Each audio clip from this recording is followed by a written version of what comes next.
মাওবাদী দমনে রুদ্ধশ্বাস অভিযান ছত্তিশগড়ে।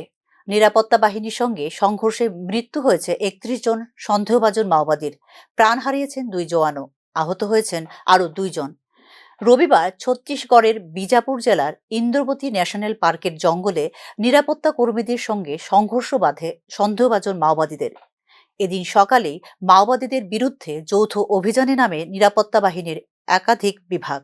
৩১ জন সন্দেহভাজন মাওবাদীর মৃত্যুর পরও এলাকায় তল্লাশি অভিযান চলছে বলে জানিয়েছে প্রশাসন।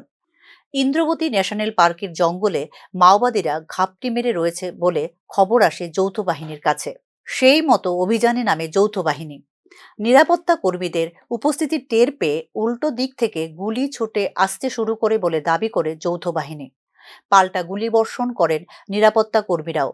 তাতেই ৩১ জন সন্দেহভাজন মাওবাদী এবং ২ জওয়ান প্রাণ হারান বলে জানিয়েছে যৌথ বাহিনী। ৩১ জন সন্দেহভাজন মাওবাদীর দেহ উদ্ধার হয়েছে। সকলকে শনাক্ত করার প্রক্রিয়া চলছে। নিহত সন্দেহভাজন মাওবাদীদের কাছ থেকে প্রচুর পরিমাণ AK-47, SLR, ইনসান রাইফেল, BGL, গ্রেনেড লঞ্চার এবং বিস্ফোরকও উদ্ধার হয়েছে বলে জানিয়েছে প্রশাসন। তল্লাশি অভিযান চালাতে নামানো হয়েছে অতিরিক্ত সেনাবাহিনী। চলতি বছরের শুরুতে ইন্দ্রবতী ন্যাশনাল পার্কের জঙ্গলে এই নিয়ে দ্বিতীয় মাওবাদী বিরোধী অভিযান চলল। এর আগে গত ১২ই জানুয়ারি সেখানে নিরাপত্তা বাহিনীর গুলিতে মৃত্যু হয় ১২ জন সন্দেহভাজন মাওবাদীর। সব মিলিয়ে চলতি বছরে নিরাপত্তা কর্মীদের সঙ্গে সংঘর্ষে নিহত সন্দেহভাজন মাওবাদীর সংখ্যা বেড়ে দাঁড়ালো ৭৫। ২০২৪ সালে নিরাপত্তা বাহিনীর সঙ্গে সংঘর্ষে ২১৭ সন্দেহভাজন মাওবাদীর মৃত্যু হয়।